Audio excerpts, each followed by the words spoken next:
Before Toronto was a city, before Canada was a country, there was Fort York and one young soldier whose letter tells the story of what it meant to believe in something, even in fear.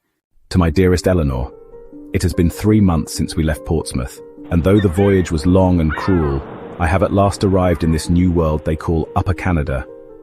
The land here is vast and untouched, trees that stretch to heaven, and a silence so complete it presses on the chest. The governor, a stern man named Simcoe, has chosen a patch of muddy shoreline to build a fort. He says it will protect the harbour and the people of York. Right now it feels like we are building a wall against ghosts. I must admit, I am afraid. There are whispers of war. The Americans grow bold. Still, I hold on to hope.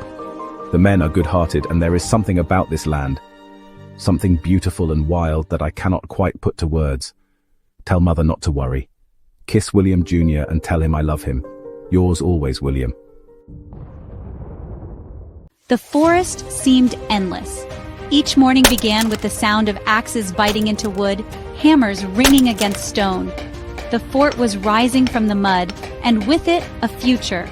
And when the sun rose over Lake Ontario, for just a moment, they believed in that future. Eleanor, we hear rumors every week now, of ships gathering on the American side, of scouts who never return. I am no officer, but I can see what they do not say. We are not building a fort. We are preparing a last stand. Still, I will not run. If war comes, I will stand with my brothers. And if I fall, I hope you will know I stood for something worthy. We eat hard bread and salted pork. We sleep in our boots. And yet we laugh. There is strength in suffering shared. One of the lads from Yorkshire plays a fiddle when he can, and for a few minutes each night, this place almost feels like home. If this be my last letter, let it carry the truth. They came at sunrise. The fort held as long as it could.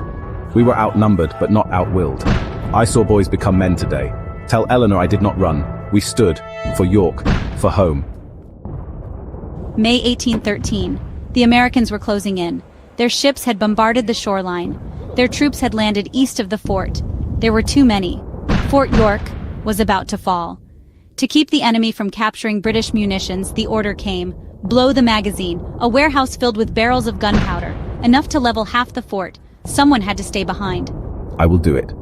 He wasn't alone. A handful of soldiers volunteered. They lit the fuses, held their position, waited for the right moment. And then, the explosion ripped through the fort. The American forces staggered.